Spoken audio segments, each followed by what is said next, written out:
반갑습니다.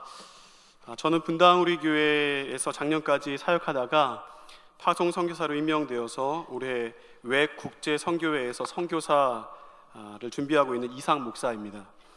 장창수 목사님의 부탁으로 오늘 말씀을 나누게 되었습니다. 반갑습니다. 네. 감사합니다. 앞에 마이크가 있어서 크게 인사를 못했습니다. 예. 우리 같이 함께 하나님 말씀 봉독하시겠습니다. 우리 예레미야서 12장 1절에서 6절 말씀입니다. 예레미야서 12장 1절에서 6절 말씀을 서로 교독하도록 하겠습니다. 페이지 수 1070페이지입니다.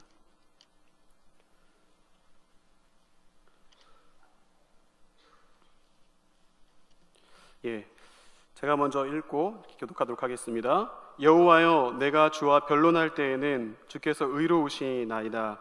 그러나 내가 주께 질문하옵나니 악한 자의 길이 형통하며 반역한 자가 다 평안함은 무슨 까닭이니이까? 주께서 그들을 심으심으로 그들이 뿌리가 박히고 장성하여 열매를 맺었거늘 그들의 입은 주께 가까우나 그들의 마음은 머니이다. 여호와여, 주께서 나를 아시고 나를 보시며 내 마음이 주를 향하여 어떠함을 감찰하시오니 양을 잡으려고 끌려낸 것 같이 그들을 끌어내시되 죽일 날을 위하여 그들을 구별하옵소서. 언제까지 이 땅이 슬퍼하며 온 지방의 채소가 마르니까? 짐승과 새들도 멸절하게 되었사오니 이는 이 땅 주민이 악하여 스스로 말하기를 그가 우리의 나중임을 보지 못하리라 함이니이다. 만일 내가 보행자와 함께 달려도 피곤하면 어찌 능히 말과 경주하겠느냐? 내가 평안한 땅에서는 무사하려니와 요단강 물이 넘칠 때에는 어찌하겠느냐? 내 형제와 아버지의 집이라도 너를 속이며 내 뒤에서 크게 외치나니 너는 믿지 말지니라. 아멘. 제가 오늘 이게 본문 말씀인데 예레미야서 1장 4절에서 7절 말씀을 제가 읽어드리겠습니다. 여호와의 말씀이 내게 임하니라. 이르시되 내가 너를 모태에서 짓기 전에 너를 알았고 내가 배에서 나오기 전에 너를 성별하였고 너를 여러 나라의 선지자로 세우노라 하시기로 내가 이르되 슬프도소이다. 주 여호와여, 보소서. 나는 아이라 말할 줄을 알지 못하나이다 하니 여호와께서 내게 이르시되 너는 아이라 말하지 말고 내가 너를 누구에게 보내든지 너는 가며 내가 내게 무엇을 명령하든지 너는 말할지니라. 아멘. 저희 집에 새 아들이 있습니다. 잘 모르시는 분은 저를 보고 대학생 같다, 청년 같다 이렇게 얘기하시는 분들이 있는데 하여튼 몇 년 전에 그랬어요. 지금은 아니지만 그 새 아들이 있는데 그 중에 막내 아들이 9살입니다. 9살. 저희 집은 또 이제 홈스쿨을 해요. 원래 선교사를 생각했기 때문에 처음부터 홈스쿨을 했습니다.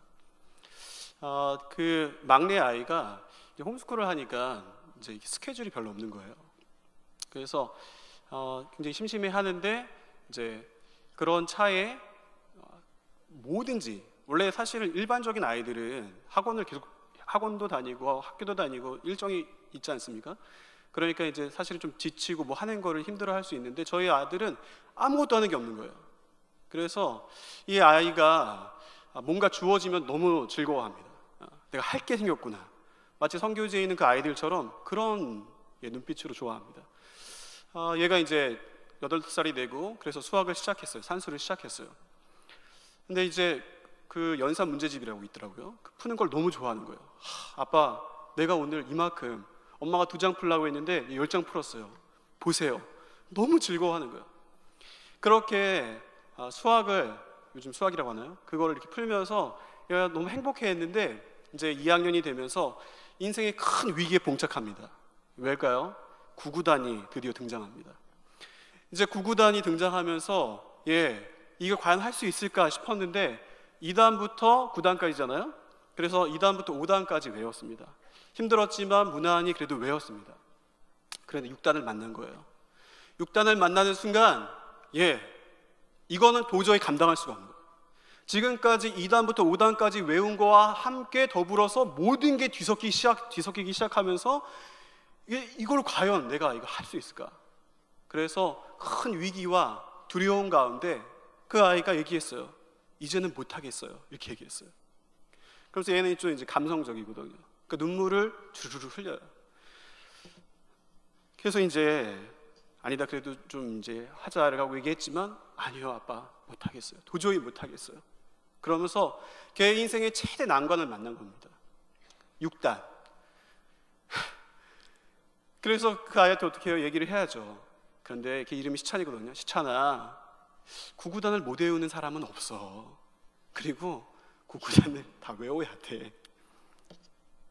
사실 그 친구는 노래 부르는 거 좋아해요. 노래 부르는 거 좋아하고 오죽했으면 자기 소장 마이크가 따로 있어요.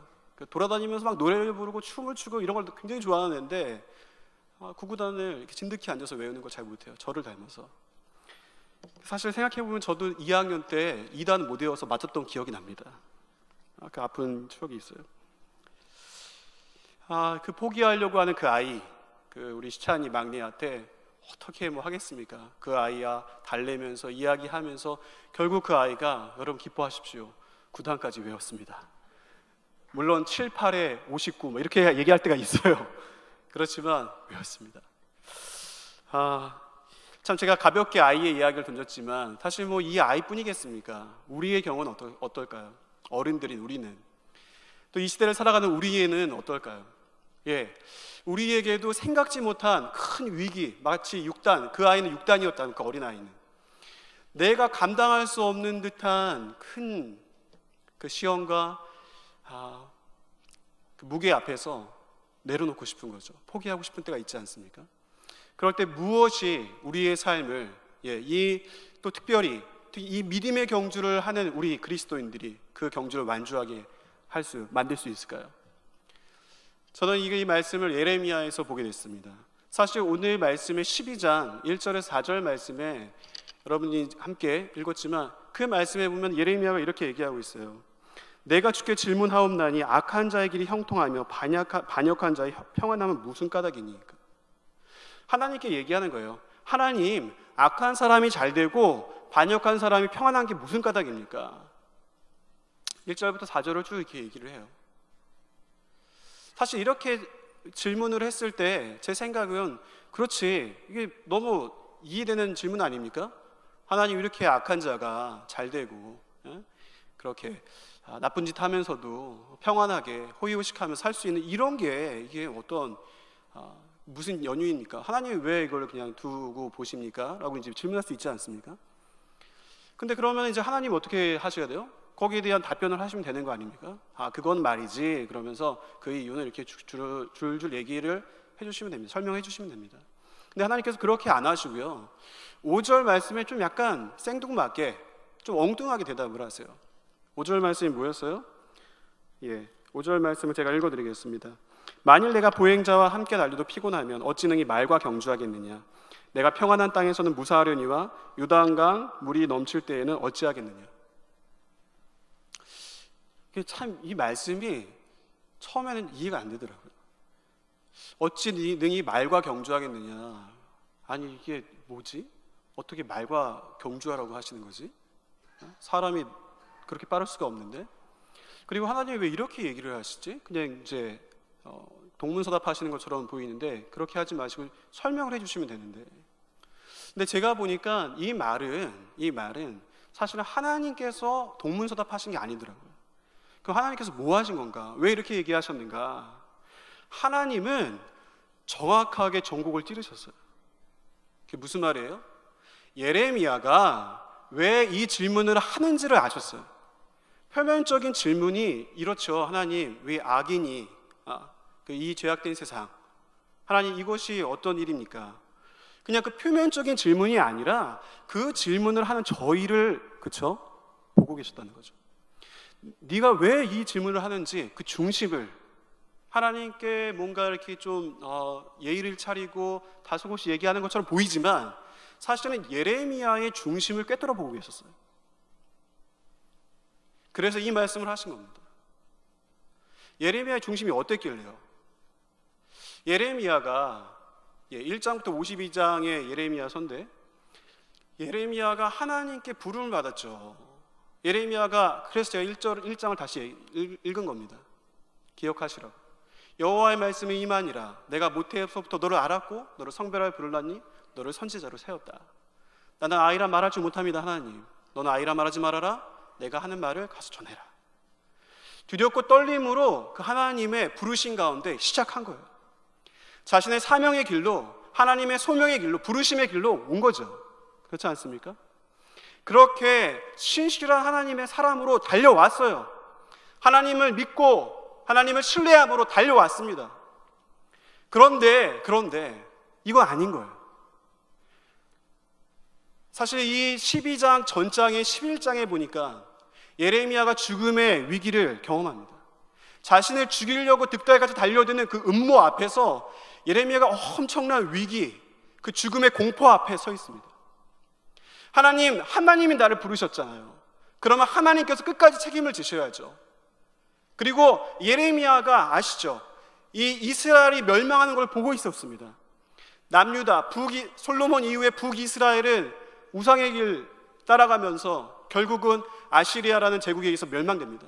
남아있던 남유다의 선지자 아니겠습니까, 예레미야? 이 남유다가 아시리아를 멸망했던 신흥 강대국 바벨론에 의해서 남유다가 멸망하는 걸 지켜보는 선지자죠. 40년간 눈물로 그걸 지켜보는 거예요. 그걸 이루 말할 수가 없어요. 그 참혹함을. 하나님, 내가 이해가 안 됩니다. 하나님, 어떻게 이러실 수가 있습니까? 알았지만 이게 피부로 와닿으니까 아닌 거예요. 이 길을 가면서 고난이 있고 어려움이 있을 줄 알았어요. 그렇지만 막상 이게 내 일이 되고 나의 피부에 체감이 되면서 그동안의 머리로 알았던 게 다 깨지는 거예요. 들어오는 생각이 뭐예요? 이건 아니다. 아니, 어떻게 이럴 수가 있냐. 하나님이라면은, 그 사시는 하나님이라면 어떻게 이걸 그냥 내버려 둘 수가 있나. 그리고 하나님이 하는 일이 이해가 안 된다. 어떻게 이러실 수 있어요, 하나님? 이러한 때가 그에게만 올까요? 저는 이 말씀을 준비하면서 떠올랐습니다. 저는 사실 목회자 가정에 자랐어요. 그래서 사실 교회에 대해서 그렇게 기대감이 없는 사람이었습니다. 근데 제가 대학 때 참 너무 좋은 선교단체를 만났습니다. 한국기독학생회라는 그 선교단체를 만나서 거기 안에서 저희 이야기를 할 수 있었어요. 그리고 제 그동안에 있었던 그 저의 아픔과 그걸 나눌 수 있는 아주 좋은, 정말 정직하고 담백한 사람들을 만날 수 있었어요. 그리고 저희가 너무 놀랬던 거는 아주 참 저희 아버님께 죄송하지만 전통교회 다니면서 저는 예배 시간이 빨리 끝나기만 바랐어요. 왜냐하면 아버님이 하시는 설교가 무슨 말인지 잘 모르겠어요. 그런데 여기에 갔더니 저한테 제 수준에 맞는 그 대학생의 말씀을 전해주는 거예요. 저는 말씀이 그렇게 너무 식상한 표현이지만 단지 몰랐습니다. 너무 말씀이 좋은 거예요. 그리고 내가 알았던 기독교가 아니었어요. 저는 사실 잘 모르고 있었어요. 저는 사실 대학을 들어가면서 떠나려고 했거든요. 하나님을, 교회를 떠나려고 했어요. 그랬는데 이 선교단체에서 그 말씀을 듣고 그 성도의 교제, 그 안에서의 아주 큰근한, 제가 볼 때 정말, 왜 젊은 사람들이 이 정의감이 많지 않습니까? 제가 그랬는데 보니까 하는 행동을 보니까 정말 예수님을 믿는 사람들이에요. 자기도 어려운데 자기 적금 깨갖고 어려운 후배에 장학금을 주는 거예요. 그걸 옆에 이렇게 지켜보는데, 그게 말이 남의 일이니까 그렇지, 이게 내가 그 대학생이 어떻게 어려운 가운데 모은 돈인데, 야, 여기는 정말 그리스도의 공동체구나. 저도 그래서 감동이 돼서 저의 통장을 깨서 수술을 받아야 되는 선배를 돕기도 하고, 제가 제 마음으로 정말 너무 큰 사랑을 받고 하나님에 대해서, 예수 그리스도에 대해서 다시금 알아가는 시간이었습니다. 그랬던 차에 아시죠? 이 대학교 원래 이제 대학 2학년, 1학년 때 보통 군대를 입대를 하지 않습니까? 입대를 해야지 좋아요. 그게 좋아요. 왜냐하면 늦게 가면은 나보다 나이도 어린 사람한테, 그쵸? 어리지만 군대는 이제 계급 관계니까 그런 게 필요가 없어요. 그래서 무조건 일찍 가는 게 그래서 이제 좋습니다. 일찍 가십시오. 근데 제가 그래서 당연히 이제 저는 사실 2학년 마치고 가는 것도 늦은 거였거든요. 이제 영장에 날라왔고 그래서 가려고 했는데, 근데 옆에 있는 그 형이 그 선교단체 형이 기도 한번 해보라는 거예요. 그래서 그래도 무슨 일이든지 이걸 내 마음대로 결정하지 말고 기도를 해봐야지. 이게 화근이에요, 이게. 그래서 이제 그냥 깔끔하게 떠났으면 되는데 기도를 시작한 거예요. 왜냐? 이 선교단체가 표방하는 게 캠퍼스 복음화예요. 예.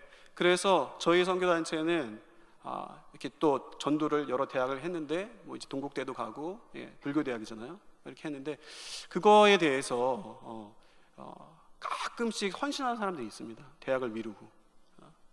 바보 같은 짓이죠, 아주. 그러면 뒷감당은 다 내가 해야 되거든요. 근데 이제 제가 그 얘기를 듣고선 기도를 시작했는데 정말 순수한 마음으로 기도를 한 거예요. 그래서 순수한 마음으로 아무에게도 알리지 않고 그 금식 기도를 시작했습니다. 제 인생 처음으로 3일 금식을 했습니다. 하여튼 여러 가지로 그때 떠나는 게 좋았어요. 그때 군대를 가는 게 좋았어요. 다 얘기할 수는 없지만 그랬는데 하나님께 기도하는 순간 그 3일째가 됐는데, 그러면 이제 나타나야 되잖아요. 그렇죠? 뭔가 짠 하고 나타나, 하나님이 딱 이렇게 말씀해 주셔야 되잖아요. 아시죠? 아무 말씀 안 하시는 거.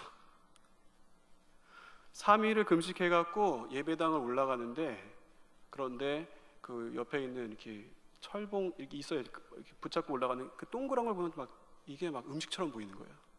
떡볶이처럼 보이고 막 그렇게 힘겹게 이 어린 나이에 그렇게 금식을 해서 하나님 얘기를 해주셔야 될 거 아니에요.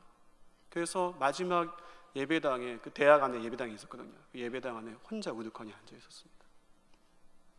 하나님 얘기해 주셔야죠. 근데 그 순간에 제 마음 가운데 그런 생각이 떠올랐어요. 이사가, 제 이름이 이삭입니다. 이사가 나의 기쁨이 되어줄래? 어려운 거예요. 하나님, 이것도 아니고 저것도 아니고 뭔가 가라는 겁니까? 말라는 겁니까? 근데 너가 나의 기쁨이 되어줄래? 내가 기뻐하는 거를 너가 했으면 좋겠다. 그럼 뭐예요?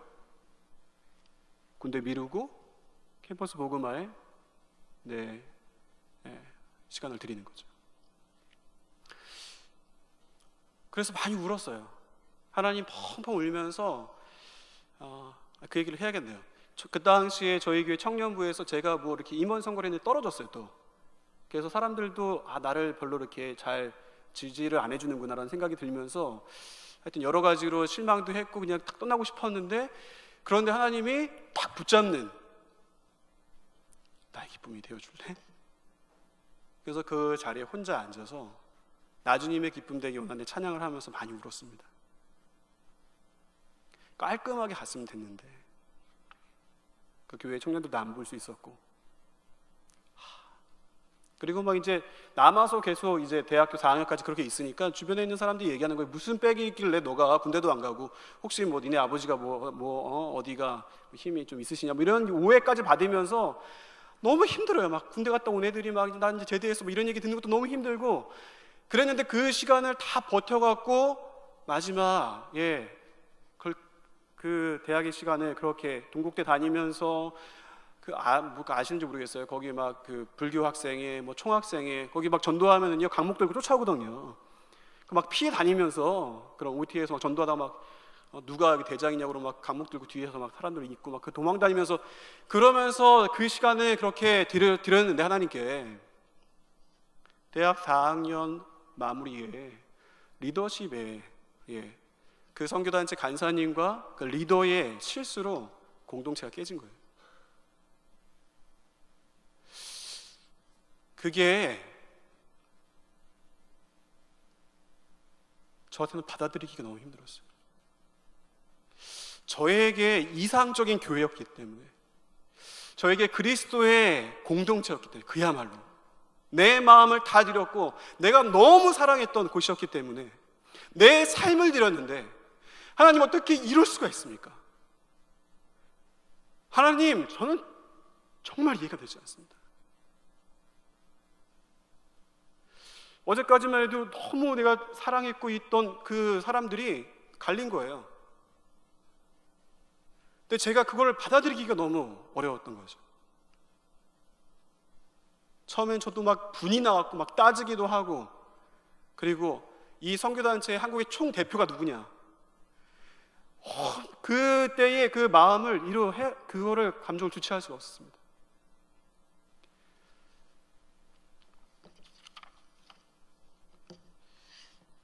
그렇게 된 이후에 저희 집사람이 그때마다 저에게 여보 입술로 죄짓지 마, 여보 입술로 범죄하면 안 돼.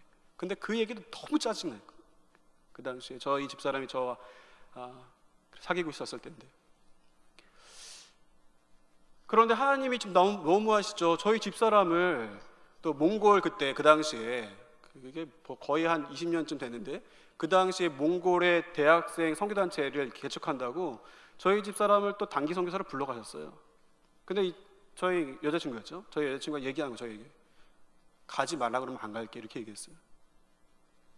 근데 또 제가 어떻게 그래요? 가라고. 제 대학 졸업식 때도 아무도 사랑하는 그 사람도 없고, 그리고 완전히 만신창이가 된 제 상태에서 도대체 하나님에 대해서 믿음이 잘 안 생기는 거예요. 마음이 얼음장처럼 완전히 깡깡 얼었어요. 그런 제가 마지막에 군에 입대를 해야 되는데, 하나님이 참 굴리시려니까 저 원래 장교로 갈 수 있었거든요. 다 됐어요. 근데 시력이 안 좋아서 지금 수술했지만, 그래서 시력에서 그 해 새롭게, 아시죠? 이렇게 원래는 이걸로 해갖고 앞에 있는 시력 검사표로 하는 건데, 그 해부터 딱 눈에 대는 그걸로, 원래 제가 다 외웠었거든요. 그거를 완전히 날 굴리시기로 작정을 하셨구나. 떨어진 거예요. 다 됐어요. 다 됐는데 그거에 면접까지 막 다 보고, 애국가 불러라 해서 뭐 애국가도 막 부르고 막 다 했는데, 그 난리를 쳤는데, 근데 이제 사병으로 속된 말로 쫄딱으로 들어가는 거예요. 근데 너무 하나님에 대해서 원망이 되는 거예요. 그래서 그때 한 친구와 함께 태백의 예수원을 가기로 했습니다. 태백의 예수원을 찾아가서 마지막으로 좀 이런 마음들을 좀 기도하고 갔으면 좋겠다. 근데 또 이 친구 안 간대요. 그래갖고 청량리에서 그냥 혼자 갔어요. 청량리역에서 터벅터벅 그 길을 가는 거예요. 근데 예수원의 그 요일별로 그 예배 형태가 다른데, 그날이 무슨 중보기도 하는 예배였어요. 자신의 기도 제목을 아무나 나와서 얘기하고, 앞에 방석이 4개가 있어요. 그 가운데서 이 얘기를 하고, 그러면 4명의 사람이 와서 성경에 그 중풍병자 친구들 있잖아요. 그것처럼 와서 손 얹고 기도해 주는 거예요. 근데 제가 그때가 한 3월이었나요? 그쯤 갔는데, 그때 저의 자세한 얘기는 못하고 또 누가 될까봐, 그 선교단체. 그래서 자세한 얘기는 못하고 저의 그냥 아픈 마음을 얘기하고, 그렇게 주변에 있는 분들이 오셔서 기도해 주기 시작했습니다. 저를 위해 손을 얹고 기도해 주시는데, 그 중에 한 분이 이런 얘기 하더라고요. 형제님, 제가 CCC에 중국 선교사이자 간사입니다. 저희 귓가에 대고선 저희 간사들의 죄를 용서해 주세요.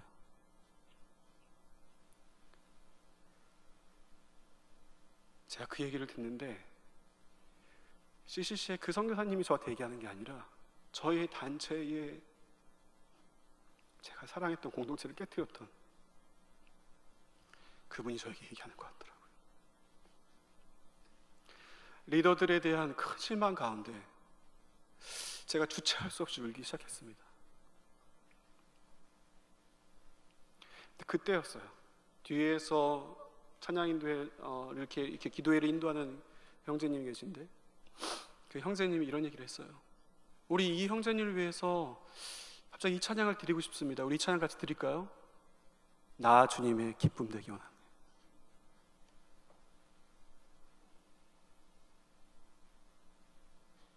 그 찬양은 저와 하나님밖에 모르는 찬양이에요.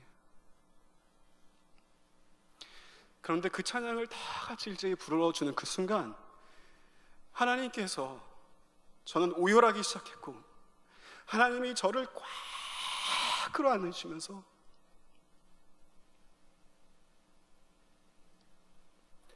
이사가 내가 한다.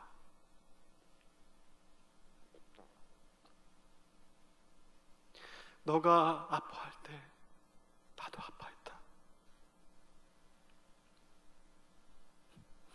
내 사랑하는 아들아, 내가 너를 알고 있다.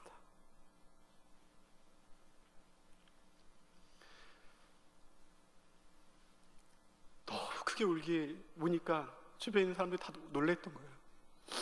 그래서 막 휴지를 던져주기 시작하더라고요. 저한테 SK 휴지, LG 주스 휴지, 막 휴지를 던져줘요.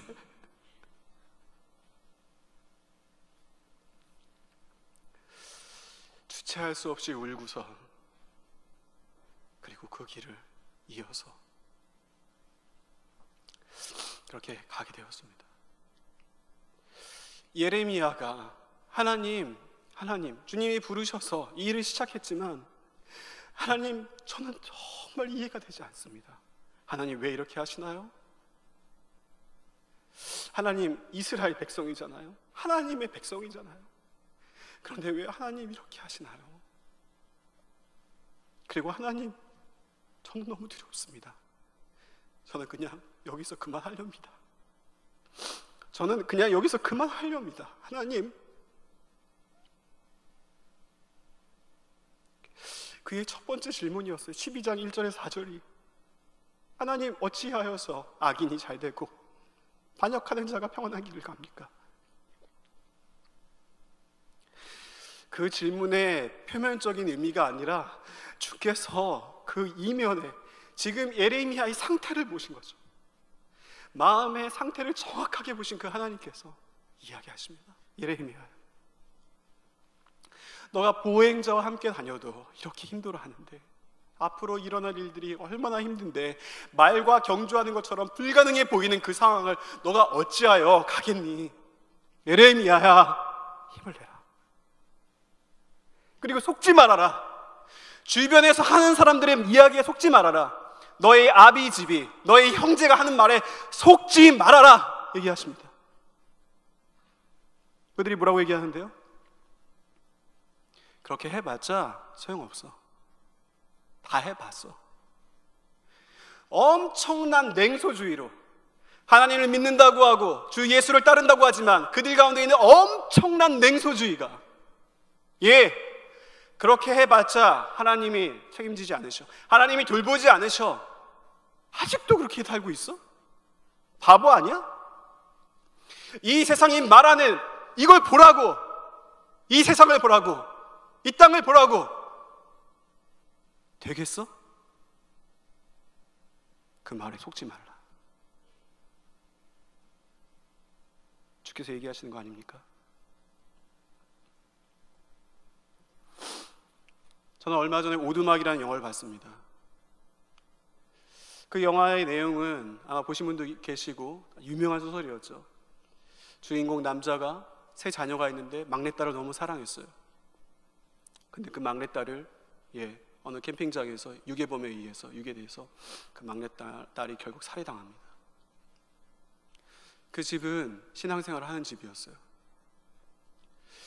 사실 그 주인공인 그 아빠는, 그 남자는 하나님에 대한 오해도 많았어요. 부모님 때문에. 너무 율법적인 부모님 때문에. 그런 차에 딸이 그렇게 된 거예요. 정말 내 목숨처럼 사랑하는 딸이 절규합니다. 하나님, 나에게 어떻게 이루실 수가 있습니까? 그때 참 희한한 편지가 한 통 그 집에 도착하죠. 너를 오두막에서 만나고 싶다. 파파가 하나님의 그 애칭이더라고요. 누가 장난친 줄 알았어요. 근데 나중에는 여러 해를 그렇게 피폐한 상태에서 그렇게 살아가고 있던 이 주인공이 미친 척하고 그 슬픔에 이기지 못해서 죽고도 싶었고 죽을 시도도 했지만 이게 정말 뭔지 모르지만 한번 가보자. 그래서 이제 오두막에 간 거예요. 그 오두막에서 하나님을 만납니다. 하나님과 대화하면서 그가 갖고 있었던 오해들이 풀려가기 시작합니다. 하나님의 특별한 은혜로 그 딸이 지금 어디에 있는지 하나님께서 믿음을 주시고 눈을 띄워주셔서 천국에 있는 그 딸을 보게 됩니다. 이 사람이 하나님에 대한 오해가 풀리고 돌아와 마치 그 어린 옛날에 원래 하나님이 지으셨던 그 행복하게 마냥 웃던 그 모습으로 돌아오게 돼요. 그 영화를 보고 집에 돌아왔어요. 제가요. 차를 타고 집에 돌아왔는데 집 앞에서 모르겠어요. 집 앞에서 들어가면 되는데 차를 주차장에 대놓고선 주차장에서 하염없이 제가 운 거예요. 성령께서 그 차 안에 있는 저의 마음을 만지기 시작한 거죠. 나는 다 해결된 줄 알았어요. 제 안에 있던 하나님에 대한 오해, 교회에 대한 오해, 제 안에 남이 모르는 그 상함들이 다 해결된 줄 알았어요. 그런데 하나님께서 그 영화를 통하여서 나도 모르고 있는 내 무의식 가운데 깔려있던 그 상처를 건드신 거죠. 그리고 다시금 주께서 말씀하시는 것 같았어요. 이삭아, 내가 너를 사랑한다.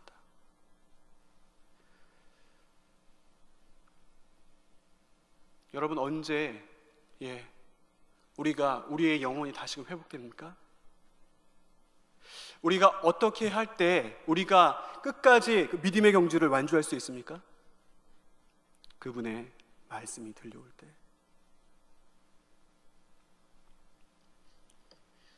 원래 이거는 생각하지 않았던 거였는데요, 어제였어요. 어제 말씀을 준비하다가 문득 제 교회가 이제 분당 우리 교회 제 소속 파송 선교사잖아요. 그 홈페이지를 봤습니다. 거기에는 게시판이 있어요. 거기다 옛날에는 이찬수 목사에게라고 해갖고 거기다 게시판에 사람들이 글도 올리고 질문하는 것도 있었는데, 요즘에는 그 게시판에 이찬수 목사에게는 없어졌고 그 게시판에 그냥 이렇게 자유롭게 쓸 수 있는 공간이 있습니다. 거기에 누군가가 써놓은 거예요. 허다윤 양이 돌아왔습니다. 클릭해봤어요. 보니까 이제 뉴스 아시죠?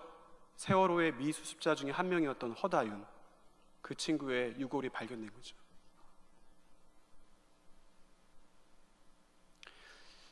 거기에 보니까 댓글이 달렸더라고요. 이찬수 목사님이 댓글을 다셨어요. 사실 제가 분당 우리 교회에서 전에 있을 때 주차를 또 사역을 했었는데, 그때 한번 막 불이 나게 그 목양식 쪽에서 누가 달려와서 세월호 유가족들이 나가야 되니까 길을 열어달라고. 그때 이제 세월호 유가족들이 와서 예배를 드렸었거든요. 그래서 그랬는지 거기 담임 목사님이, 이찬성 목사님이 이렇게 그 댓글을 달았습니다. 그렇지 않아도 어젯밤에 다윤이 어머니 박은미 지사님과 통화했습니다. 본인의 기쁨보다는 나머지 분들에 대한 안타까움을 더 표하시더군요. 성도님들이 기도하고 있으니 힘내시라고 전했더니 기도해 주시는 분들께 감사를 전해달라고 하셨습니다. 계속 기도 부탁드립니다. 박은미 지사님, 열심히 신앙생활 하셨던 분이었고, 다윤이는 그 교회에 있는 다문화 아이들을 돌봤던 아주 마음이 예쁜 아이였죠. 친구들을 먼저 구하기 위해서 먼저 헬기에 타라고 했던. 근데 하나님, 이해가 되지 않습니다. 소설 오두막이 아니에요. 실제예요. 하나님, 저에게 왜 이러십니까? 하나님, 왜 이런 그 악인들의 죄로 인하여서 내 딸이 희생되어야 되나요? 하나님, 왜 이렇게 뼈가 저리도록 아픈데 왜 이 과정을 거치게 하시나요? 저는 그만하겠습니다. 저는 관두겠습니다.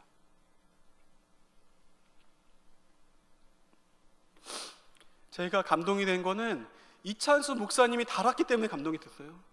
왜냐하면 그 마음을 알거든요. 사랑하는 가족을 갑작스럽게 잃어버린 그 마음을 알거든요. 이찬수 목사님께서 그 아버님이 교회를 위해서 기도하다가 돌아가셨죠. 금식하시다가 싸늘한 주검이 되어서 온, 제가 분당으로 12년 있었거든요. 숱하게 들었죠. 그 아버님의 시신을 보면서 얼마나 우라가 치밀었겠어요. 얼마나 가슴이 아팠겠어요. 하나님 나에게 왜 이러십니까?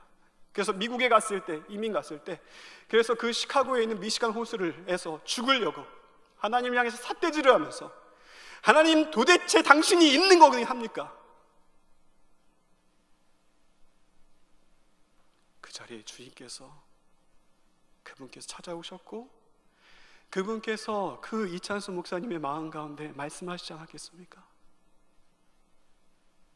이거는 하나님이 아니고선 있을 수가 없는 일이에요. 어떻게 그랬는데 한국에 돌아와서 목사가 되냐고요. 목사님 안에 있는 꿈이 새로운 꿈입니다. 새로운 교회입니다. 정말 주께서 원하시는 주님의 교회, 사람이 좌지우지하는 교회가 아닌 두렵고 떨림으로 이 땅 가운데 예수 그리스도를 몸으로 살아내는 그 사람들의 모임, 교회를 이루고 싶어서.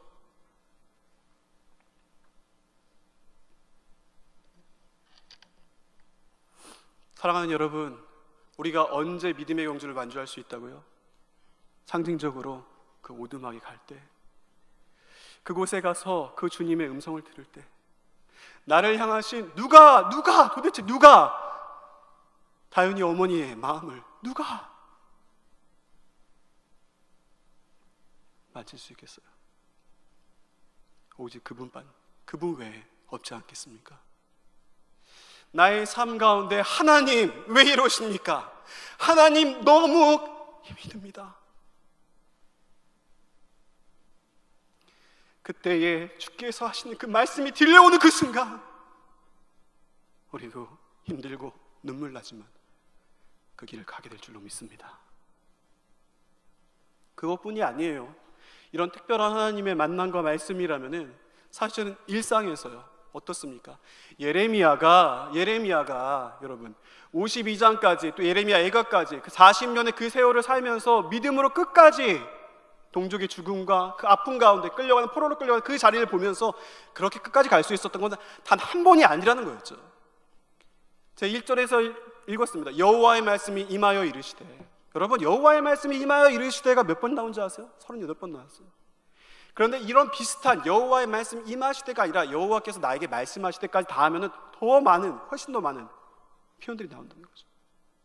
우리가 언제 끝까지 그 믿음의 경주를 완주한다고요? 여호와의 말씀이 임할 때요. 여호와의 말씀이 임할 때. 예. 임하다의 뜻이 히브리어로 하야입니다. 하야. 여호와의 말씀 임하다는 건 나타나다, 발생하다는 거예요. 이거는 명사가 아니에요. 멈춰져 있는 하나의 규격화된 명사가 아니라는 거예요. 뭐예요? 동사라는 거예요. 여호와의 말씀이 살아서 움직여서 나의 심령과 골수와 나의 마음을 쪼개며 나와 함께 얘기하며 교제하는 살아있는 하나님으로 온다는 거 아니겠습니까? 여호와의 말씀이 임하여. 저는 분당 우리 교회 사역을 12년 마무리하면서 선교사의 이 길에 접어들었습니다. 그 안정된 교회에서 나와서 보니까요, 선교사의 길이 깜짝 놀랐어요. 저는 완전히 이등병으로 다시 시작하고 있거든요. 다시 밑바닥부터 시작하고 있는데, 다른 것보다도 선교사가 이렇게 변동이 심한지 몰랐어요. 제 계획대로 되는 게 하나도 없어요. 훈련받으러 여기를 정하면 여기가 취소가 되고, 여기를 정하면 여기가 취소가 되고, 제가 정신을 차릴 수가 없더라고요.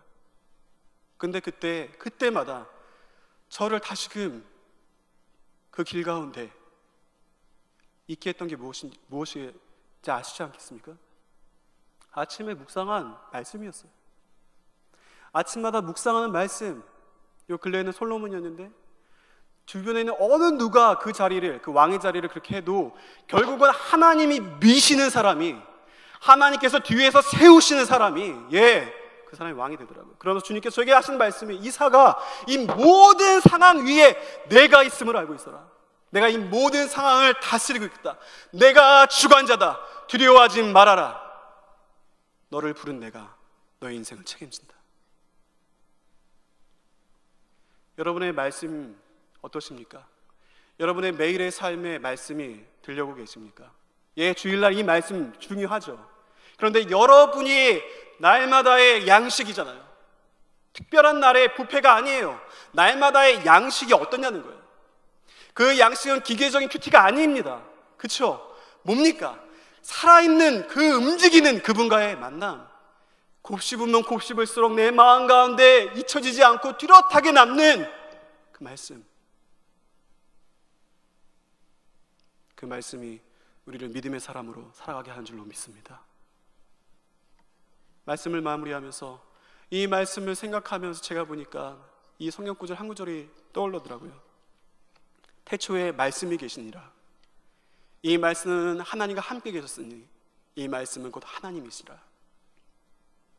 말씀이 육신이 되어 우리 가운데 거하심에 우리가 그의 영광을 보니 아버지의 독생자의 영광이요 은혜와 진리가 충만하더라.